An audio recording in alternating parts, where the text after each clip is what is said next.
여러분 언제나 하나님께서 여러분과 함께 하시고 여러분 인도하신 줄 믿습니까? 왜 그렇습니까? 왜라는 말 하지 말아야 되는데 왜가 우리 5가지 사랑 고백이라고 나와 있습니다. 우리 뒤쪽에 보시면 향기로운 제물란에 보면 예수님께서 우리 하나님께서 우리를 사랑하시기 때문에 그렇습니다. 우리 같이 한번 고백해 보십시다. 5가지 사랑 고백, 향기로운 제물란에 있습니다. 함께 우리 고백해 보십시다. 시작. 예수님은 지금 내 안에 계십니다. 예수님은 나를 완전히 용서하셨습니다. 예수님은 나를 완전히 사랑하십니다. 예수님은 나를 기뻐하십니다. 나는 예수님의 헵시바입니다. 아멘. 아멘입니까? 오늘 제목이 율법은 No, 은혜는 Yes라는 제목으로 말씀을 나누고자 합니다. 여러분 아시다시피 영국에는 귀족이 여전히 존재합니다. 근데 이 귀족들을 없애자고 하지 않습니다. 더 많이 자귀를 주고 귀족을 만들어내는 추세입니다. 영국의 귀족들은 세계 대전이 터졌을 때에 가장 먼저 전쟁에 참전합니다. 영국의 귀족들의 생각은 그렇습니다. 내가 귀족이기 때문에 당연히 가장 먼저 전쟁에 나가서 나라를 지켜야 한다라고 생각합니다. 내가 누구인지 알면 그에 맞는 품격이 나오게 되어 있습니다. 여러분 사람이 언제 달라집니까? 내 신분을 정확히 알 때, 나의 정체성을 정확히 알면 사람은 달라지게 되어 있습니다. 내가 누구인지 알면 모든 것이 확실해진다는 것입니다. 예수 믿는 저와 여러분의 정체성은 무엇입니까? 하나님의 아들입니다. 하나님의 딸입니다. 하나님의 헵시바입니다. 하나님의 사랑받는 자, 하나님의 애인이라는 것입니다. 예수는 믿지만 율법으로 도덕주의의 노예로 살아가는 사람과 하나님의 은혜의 아들, 딸로 하나님의 헵시바로 하나님의 사랑받는 자로 살아가는 그 사람의 삶은 차원이 확실히 다릅니다.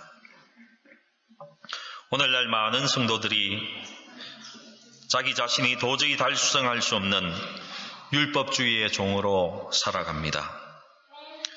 율법주의의 신자들은 아주 바쁘고 활동적이고 열정적입니다. 더욱더 주님을 위해 열심히 하면 할수록 내가 더 거룩해질 것이라고 착각하면서 그렇게 합니다. 열심히만 하면 주님께서 나를 더욱더 인정하실 것이고 나를 더 많이 받아들여 줄 것이라고 생각합니다. 그런데 실제는 어떻습니까? 시간이 가면 갈수록 점점 더 힘들어집니다. 침체됩니다. 침체를 벗어나려고 성경을 더 많이 읽어봅니다. 기도도 더 열심히 해봅니다. 교회 봉사도 더 열심히 합니다. 그런데 나아지지가 않습니다. 열심히 기도하고 성경 읽고 봉사하는 것이 결코 나쁜 것이 아닙니다. 하지만 내가 더 거룩해지기 위해서, 내가 더 인정받기 위해서, 내가 더 나은 사람이 되기 위해서 그렇게 하는 것이 아니라는 것입니다. 하나님의 자녀이기 때문에, 나는 하나님의 사랑받는 자이기 때문에 자연스럽게 성경을 읽게 되고 자연스럽게 기도하게 되고 자연스럽게 전도하게 되고 자연스럽게 봉사하게 되는 것입니다. 여러분, 우리가 어떻게 율법의 종에서 자유할 수 있겠습니까? 어떻게 우리는 지속적인 주님의 권능 아래서, 지속적인 주님의 평안과 사랑 안에서 거할 수 있습니까? 오늘 제가 여러분에게 말씀드리고 싶은 것이 이것입니다. 바로 길이 있다는 것입니다. 예수 그리스도 안에 있는 나의 신분을 정확히 발견하고 알고 믿으면 그렇게 된다는 것입니다. 율법주의란 우리가 하는 일에 근거해서 하나님의 도우심을 받아보려고 하는 그런 시스템 속에 살아가는 것입니다. 완전히 반대인 것이 무엇입니까? 하나님의 은혜의 시스템이라는 것입니다. 은혜의 시스템은 우리가 하나님 은혜 안에서 우리의 삶을 살아가면 됩니다. 그렇게 살아가면 은혜 속에 있기 때문에 하나님께서 우리에게 복 주십니다. 왜 하나님께서 우리에게 복 주시며 우리의 길을 인도하십니까? 우리가 예수 그리스도 안에 있기 때문입니다. 하나님의 은혜 안에 있으니까. 여러분, 다른 이유가 없습니다. 그러니 가장 중요한 것은 우리가 하나님의 은혜 가운데 있는 것입니다. 하나님 안에, 그리스도 안에 있는 것입니다. 저는 그래서 이것을 알아보기 위해서 먼저 육신의 삶, 율법의 삶, 그리고 하나님의 은혜의 삶을 한번 살펴보면서 구별해보고자 합니다. 우리는 이 두 가지의 삶 가운데 한 가지를 선택해서 살 수 있습니다. 육신의 삶을 선택하는 것과 그것은 바로 율법적인 삶을 선택하는 것입니다. 또 하나는 하나님 안에서 하나님의 은혜 속에 사는 삶을, 은혜의 삶을 선택할 수 있습니다. 육신, 율법의 삶은 하나님을 위해서 살려고 내 자기 자신을 바치는데 내가 해보려고 몰두합니다. 내가 하려고 합니다. 내가 해야만 된다고 생각합니다. 성경이 이야기하는 육신의 삶은 바로 내 스스로 무엇인가 해서 내 스스로 만족하는 삶입니다. 나의 능력을 가지고 내 스스로 나의 삶을 살아가는 것을 말하고 있습니다. 내가 하나님을 위해서 내 가진 것을 가지고 무언가 해보겠다는 것입니다. 이것이 육신의 삶이요 율법의 삶입니다. 그런데 이 삶은 하나님을 믿는 것이 아니라 내가 무엇인가 시도하는 삶이라는 것입니다. 신자들 중에서 부끄럽지만 자기 아내를 속이고 딴 살림을 하는 사람도 있습니다. 엄난 포르노 사이트에 접속해서 보는 사람도 있습니다. 회사의 돈을 횡령하는 그런 사람도 있습니다. 우리는 그런 사람을 향해서 육신적이다라고 말합니다. 그런 사람을 향해서 육으로 산다고 생각합니다. 그러나 이런 육신적인 삶은 결코 이 비윤리적인 삶에 국한되어 있는 삶이 아니라는 것입니다. 여러분, 성경 빌립보서 3장 4절에서 6절 말씀을 한번 찾아보십시다.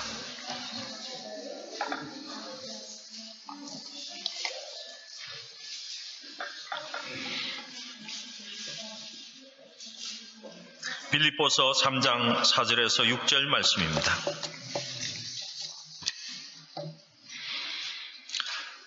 찾으셨으면 우리 함께 읽어보겠습니다. 빌립보서 3장 4절에서 6절 말씀입니다. 천천히 찾아서 함께 읽어보십시다. 함께 읽겠습니다. 시작. 그러나 나도 육체를 신뢰할 만하며 만일 누구든지 다른 이가 육체를 신뢰할 것이 있는 줄로 생각하면 나는 더욱 그러하니라. 나는 8일 만에 할례를 받고 이스라엘 족속이요 베냐민 지파요 히브리인 중에 히브리인이요 율법으로는 바리새인이요 열심으로는 교회를 박해하고 율법의 의로는 흠이 없는 자라. 우리가 좋아하는 바울이 지금 육신적인 삶을 너희들이 원하느냐, 보고 싶으냐, 육신적인 삶의 표본이 있는데 바로 나다, 여기 보라고 이야기합니다. 어떤 사람이 자기 육신의 것을 가지고 자랑한다면, 열심으로 자랑한다면 나는 더욱더 자랑할 수 있는 그런 사람이다 라고 이야기하고 있습니다. 그러면서 그의 이력서를 내놓았습니다. 바울의 이력서를 내놓았을 때 모든 사람이 깜짝 놀랐습니다. 그러나 8절 말씀해 보시면 사도 바울은 예수 그리스도를 안 다음에는 이 육신의 모든 이력서, 그의 삶을 배설물, 똥으로 여긴다라고 이야기하고 있습니다. 이것이 바로 내가 갖고 있는 종교적인 육신이었다라고 이야기합니다. 여러분, 사도 바울은 매우 신실한 사람이었습니다. 그러나 아쉽게도 바울이 아닌 사울 시절에는 자기의 능력, 자기 육신의 열심으로 하나님을 섬겼습니다. 그러했기 때문에 예수 믿는 많은 사람들을 감옥에 보냈고 예수 믿는 많은 사람들을 핍박했고 죽였습니다. 아쉽게도 많은 사람들이 바로 이런 모습으로 살아가고 있습니다. 우리는 예수 그리스도를 위해서 살려는 강한 마음이 있습니다. 우리의 놀라운 재력과 나의 지력과 가진 능력을 가지고 내가 뭔가 예수를 위해서 해보려고 합니다. 그리고 그것을 인정해 주지 않으면 섭섭해하고 무시당하는 것 같습니다. 여러분, 이것 또한 육신적인 삶이라는 것입니다. 그러나 은혜의 삶은 그리스도께서 우리 안에서 사시는 것인데 육신적인 삶과는 완전히 다른 것입니다. 은혜의 삶은 예수가 우리를 통해서 그냥 사시는 것입니다. 그냥 예수께 우리를 맡기는 것입니다. 믿고 맡기는 믿음의 삶인 것입니다. 은혜의 삶은 예수 그리스도께서 내 마음속에 오셔서 우리를 통해서 살아내시도록 하는 것입니다. 우리가 율법 아래 있을 때에는 무엇인가 내가 해야 된다고 생각합니다. 율법적인 삶은 내가 무엇을 하는가에 초점이 맞추어집니다. 그러나 은혜의 삶은 예수 그리스도가 무엇을 하셨는가, 지금 내 안에서 예수 그리스도는 무엇을 하기 원하시는가, 지금 내 삶 속에서 예수는 무엇을 하시는가에 초점이 맞추어지는 삶이라는 것입니다. 은혜의 삶은 예수 그리스도의 삶이 자연스럽게 나를 통해서, 우리의 삶을 통해서 표현되는 것이 은혜의 삶인 것입니다. 육신의 삶의 핵심은 행위 중심의 삶입니다. 여러분, 하나님은 무엇인가 이루어내기 위해서 우리가 필요하신 것이 아닙니다. 내가 태어나기 이전에 하나님은 잘하고 계셨습니다. 내가 태어난 이후에도 여전히 하나님은 하나님의 일을 이루십니다. 미안하지만 내가 없어도 됩니다. 하나님은 우리의 섬김을 꼭 필요로 하지 않습니다. 하나님은 우리를 필요로 하시는 것이 아니라 하나님은 우리를 원하시는 것입니다. 필요로 하는 것과 원하시는 것은 큰 차이가 있습니다. 여러분, 사도행전 17장 25절을 한번 찾아주시기 바랍니다. 사도행전 17장 25절입니다.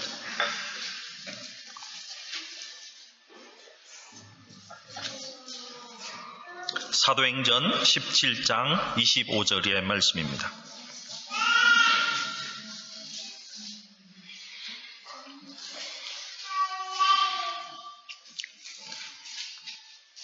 함께 읽어보시겠습니다. 시작. 또 무엇이 부족한 것처럼 사람의 손으로 섬김을 받으시는 것이 아니니 이는 만민에게 생명과 호흡과 만물을 친히 주시는 이심이라. 아멘. 하나님께서 무엇이 필요한 것처럼 사람의 섬김을 필요로 하시는 분이 아니십니다. 여러분의 율법적 열심이 하나님을 도울 수 있는 것은 사실은 아무것도 없습니다. 사랑하는 성도 여러분, 하나님의 은혜 안에서, 은혜 아래서 걷고 쉬는 것을 배우기 전에는 신앙생활에서조차도 평안함을 절대로 누리지 못합니다. 예수 그리스도 안에서 쉬며 예수를 누리는 것을 배우지 못하면 늘 율법주의에 끌려다닐 수밖에 없습니다. 하나님의 은혜 아래 있지 않으면 또한 율법적인 삶으로 우리 종교 생활을 할 수밖에 없습니다. 그 율법적인 삶으로 예수님과의 그 친밀한 관계를 결코 누릴 수 없습니다. 율법적 열심의 삶을 가진 사람들은 이런 질문을 자주 합니다. 다른 사람들은 나를 어떻게 생각할까? 왜요? 육신의 삶을 살아가는 사람들은 그의 명성에 의해서 움직이기 때문에 그렇습니다. 또 이런 질문을 자주 합니다. 내가 무엇을 할 수 있을까? 육신의 삶은 자신의 성취욕에 의해서 움직이기 때문에 그렇습니다. 또 이런 질문도 합니다. 나는 정말 성공한 삶을 살고 있나? 육신의 삶은 자기를 좋은 이미지를 만들어내기 위해서 생활하고 움직이기 때문에 그렇습니다. 여러분, 이것이 바로 육신적인 삶, 율법적인 삶의 모습입니다. 창세기 4장을 여러분 가보시면 두 가정이 나옵니다. 가인의 가정과 셋의 가정이 그곳에는 등장합니다.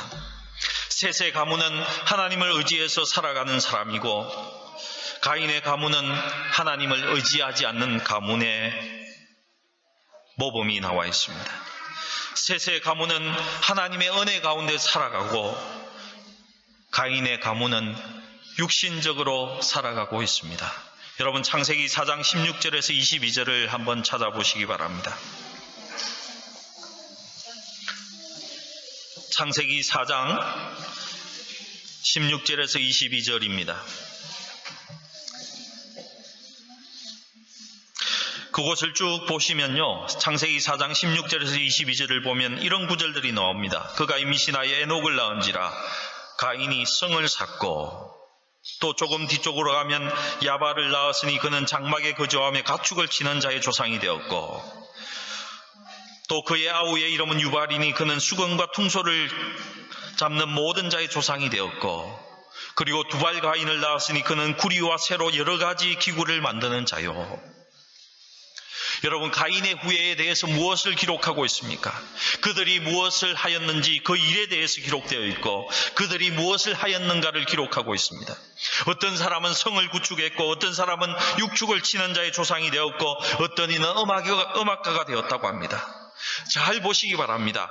가인의 후손들이 육신적으로 무엇을 이루었는가를 성경이 기록하고 있다는 것입니다. 근데 창세기 4장 26절을 한번 보십시오. 함께 읽어보겠습니다. 창세기 4장 26절입니다. 함께 읽겠습니다. 시작. 셋도 아들을 낳고 그의 이름을 에노스라 하였으며 그때의 사람들이 비로소 여호와의 이름을 불렀더라. 아멘. 그때에서야 사람들이 여호와 하나님의 이름을 불렀다고 합니다.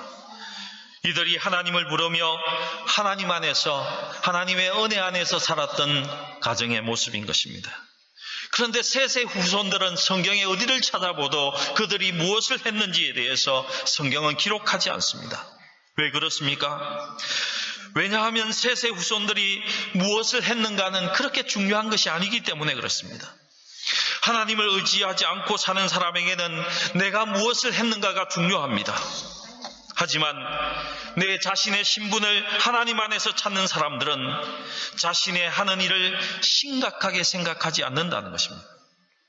하나님 안에서 자연스럽게 하나님의 자녀로서 사랑받는 자로서 하나님과 함께 살아가면 되는 것입니다. 우리는 사람을 만났을 때 자주 이름을 물어보고 그 다음에 직업을 물어보지 않습니까? 당신 직업이 무엇입니까?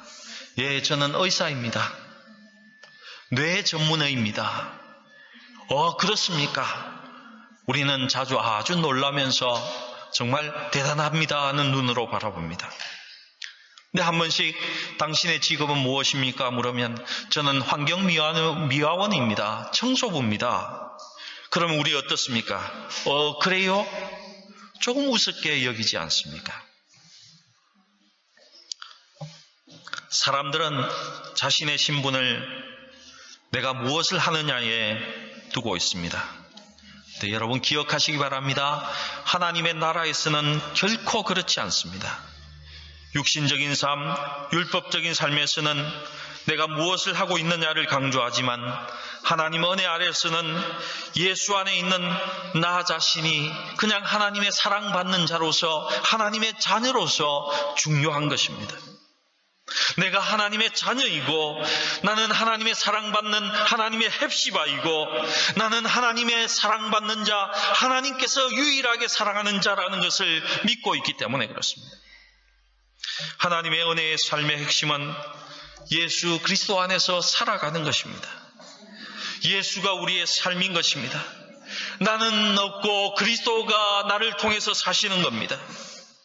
율법 아래 살아가는 사람들은 더 열심히를 생각하지만 은혜 안에서 살아가는 사람들은 예수 그리스도를 믿고 그냥 그 안에서 누리려고 하는 삶인 것입니다. 여러분이 구원을 얻은 것이 여러분 노력으로 얻었습니까? 아니면 그냥 믿고 구원을 얻었습니까? 우리 그냥 믿음으로 구원을 얻었습니다. 구원받은 것과 마찬가지로 구원 그 이후의 삶 역시 믿음으로 사는 것이지 나의 노력과 성취로 살아가는 것이 아닙니다. 그래서 성경은 의인은 믿음으로 살리라고 말씀하고 있는 것입니다.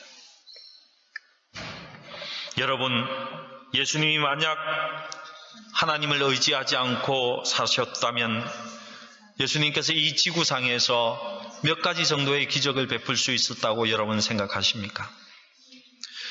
요한복음 15장 5절을 다시 한번 찾아주시기 바랍니다.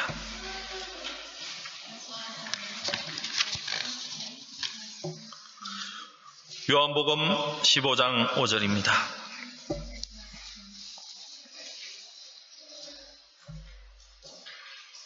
함께 읽겠습니다. 시작.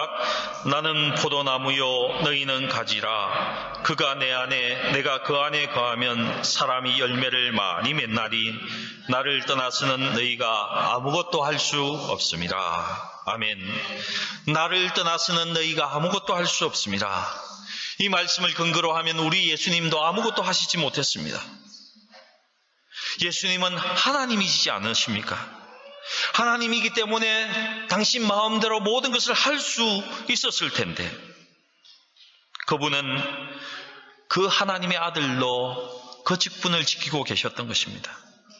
아들이라는 직분이 뭡니까? 하나님께 완전히 의존되어 있다는 의미도 포함하고 있지 않습니까? 여러분이 예수님이 나를 통해서 행할 것을 믿지 아니한다면 여러분은 과연 무엇을 할 수 있습니까? 아무것도 없습니다. 예수님은 우리에게 나를 위해 살아달라고 명령하지 않습니다. 그것은 율법주의입니다. 예수님은 여러분이 예수님을 의지하기를 원하십니다. 그냥 믿기를 원하신다는 것입니다. 예수님이 여러분 안에서 여러분을 통해서 행하십니다. 이것이 바로 은혜의 삶인 것입니다. 기독교인의 삶의 가장 중요한 것은 주님을 위해서 내가 무엇을 할 것인가가 아닙니다. 예수께서 우리의 삶 속에 들어오셔서 예수의 삶을 우리를 통해서 어떻게 표현하시는가가 중요한 것입니다. 은혜의 삶은 예수님이 우리의 삶 속에서 모든 것을 다 하시는 것입니다. 우리는 예수님을 단순히 믿으면 되는 것입니다. 예수님이 우리의 사역을 다 하실 것입니다. 예수님이 우리의 교회를 세우십니다. 우리는 그냥 예수님을 믿고 순종하고 따르면 되는 것입니다. 찰스 스탠리라는 목사님이 갈라디아서를 강의하다가 5장에 가서 난관에 부딪혔다고 합니다. 여러분 잘 알다시피 갈라디아서 5장에는 성령의 열매에 대한 말씀이 나오지 않습니까? 성령으로 충만한 사람은 사랑과 기쁨과 평화와 오래 참음과 자비와 양성과 착함과 성실과 온유와 절제라는 성령의 열매를 맺는다는 것입니다. 목사님이 고민에 빠졌습니다. 내가 성령의 열매를 맺지 못하는 사람인데 어떻게 내가 이 설교를 할 수 있는가? 저의 고민이고 여러분의 고민이 아닙니까? 이 문제로 인해서 고민하던 목사님은 문득 그의 아내가 추천해 주었던 책을 생각하게 되었습니다. 그 책은 레이먼드 에드먼이라는 사람이 쓴 책인데 그들이 발견한 비밀이라는 책입니다. They found the secret 라는 책입니다. 이 책에는 하나님께서 사용하셨던 20명의 사람들이 어떻게 그들의 삶 속에서 그런 일을 했는가라는 간증이 들어있는 책이었습니다. 그 책의 가장 첫 번째 사람은 허더슨 테일러라는 중국에서 사역한 영국 선교사님이셨습니다. 허더슨 테일러의 간증을 읽으면서 스탠리 목사님은 허드슨 테일러도 자기와 똑같은 고민을 했다는 것을 발견했습니다. 스탠리 목사님은 그의 책에서 허드슨 테일러의 간증을 이렇게 옮겨놓고 있습니다. 포도나무 가지는 어떻게 열매를 맺는가? 햇빛과 공기를 얻고자 부단히 노력한 결과도 아니고, 꽃에는 아름다움을, 잎에는 푸르름을 주는 생명의 기운을 얻고자 노력한 결과도 아니다. 단순히 나무의 본체에 순종해 그것과 하나 된 결과이다. 꽃이나 열매는 자연적인 성장의 과정에서 그냥 나타나는 것이다. 그렇다면 나는 열매를 맺기 위해서 어떻게 해야 하는가? 열매 맺기 위해 내가 노력과 싸움을 내가 해야 하는가? 그런 방법으로는 결코 열매 맺지 못한다. 나의 생각과 감정을 온전히 주 예수 그리스도께 집중해야 한다. 주께 모든 것을 내어놓고 주님께 항복해야 한다. 주님을 온전히 의지해야 한다. 이런 것들이 자연스럽게 몸에 배어서 자리를 잡을 때 비로소 나는 엄마 품에 안겨있는 아기처럼 편안함을 느낄 수 있는 것이다. 이 비밀을 깨달은 스탠리 목사님은 성령 충만 그 아름다운 삶이라는 책에서 이렇게 증거합니다. 1964년 6월 23일 지난 2주 동안 나는 영적으로 대단히 놀라운 경험을 했다. 나는 하나님께 순종하기 시작했다. 요한복음 15장 1절에서 8절에 기록된 진리의 말씀이 내 마음속에서 살아 움직이기 시작했다. 지난 7년간 나는 승리하는 삶의 비결을 찾기 위해서 부단히 노력했다. 이제 나는 그 진리를 발견했다. 그 비밀이란 그냥 하나님께 순종하는 것이다. 주님은 포도나무이고 나는 그의 가지이다. 성령은 나무로부터 가지로 흐르는 수액이다. 가지가 살아 성장하고 열매를 맺기 위해 필요한 것은 내 자신의 노력이나 투쟁이 아니라 주님께 그냥 온전히 붙어 있는 것이다. 순종하는 것이다. 나는 이전에는 느껴보지 못한 평안과 고요함을 느낀다. 나는 믿음 안에서 하나님께 순종하는 단순한 관계를 받아들였다. 포도나무 가운데 흐르는 수액은 가지까지 흘러 가지 전체를 촉촉하게 적셔 주었다. 나는 그리스도께 순종했고 그리스도의 영은 나의 마음을 가득 채워주셨다. 그리스도는 성령의 열매, 사랑, 희락, 화평, 오래 참음, 자비, 양선, 충성, 온유, 그리고 절제의 능력을 내게 부어주셨다. 여러분, 마지막으로 우리 함께 요한복음 15장 5절을 함께 읽고 기도하도록 하겠습니다. 요한복음 15장 5절의 말씀입니다.